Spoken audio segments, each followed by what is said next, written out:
تو حضرت عمر بن عبدالعزیز وہیں سے واپس پلٹ آتے ہیں. کہا تیری مہربانی، تو نے مجھے صحیح بات بتائی. یہ عمر بن عبدالعزیز کا دور ہے.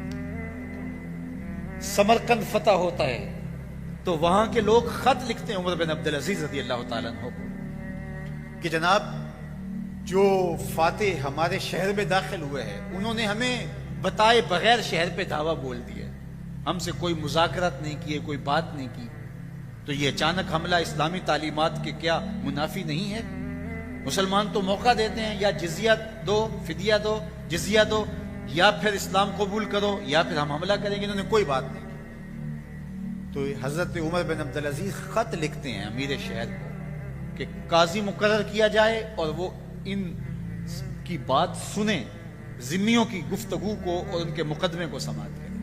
عدالت لگتی ہے، امیر شہر بھی آتا ہے اور ذمی بھی جمع ہوتے ہیں. قاضی فیصلہ دیتا ہے کہ فوجیں واپس شہر سے باہر جائیں، شہر کو چھوڑ دیا جائے گا، پھر وہاں جا کر کے آپ ان کو مذاکرات کے لیے بلائیں گے. مذاکرات کامیاب نہیں ہوتے تو پھر آپ کو اختیار ہوگا حملہ کرنے کا، پھر یہ جیتیں یا آپ جیتے، یہ فیصلہ بات کا ہے. ان ذمیوں نے، ان کفار نے کہا کہ ہم آپ کی سلطنت کو قبول کرتے ہیں. یہ عمر بن عبدالعزیز رضی اللہ تعالیٰ عنہ کا دور.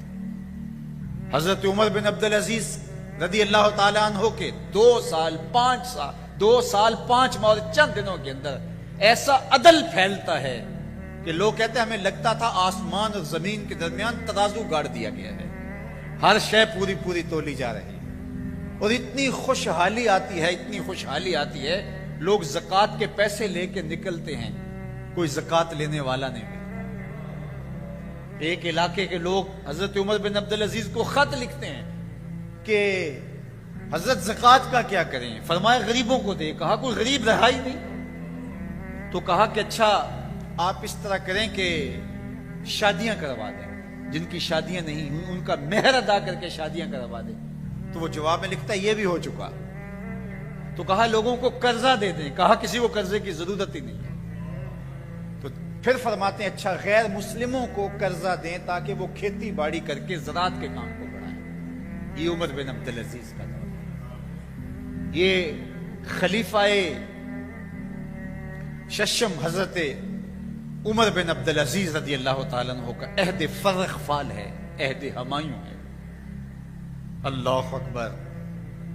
حضرت عمر بن عبدالعزیز رضی اللہ تعالیٰ عنہ کہ جب انتقال کا آخری وقت آتا ہے تو حشام بن عبد الملک نے دیکھا کہ لوگ کثرت کے ساتھ آپ کا حال پوچھنے آ رہے ہیں اور آپ نے جو قمیص پہنی ہے وہ میلی ہے.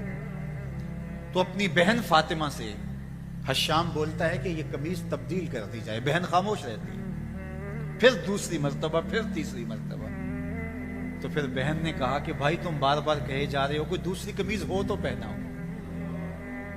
یہ 3 بر اعظموں پر پھیلی ہوئی سلطنت کے خلیفہ کی کہانی سنا رہا ہوں میں آپ سے. آج تو ایک شہر کا ناظم، ایک شہر کا ڈی سی، ایک شہر کا حکمران، ایک گاؤں کا چودھری مان نہیں ہے، لیکن یہ 3 بر اعظموں پہ پھیلی ہوئی سلطنت کے خلیفہ کی کہانی ہے کہ سانسیں ٹوٹ رہی ہیں اور دوسری قمیض دستیاب نہیں ہے.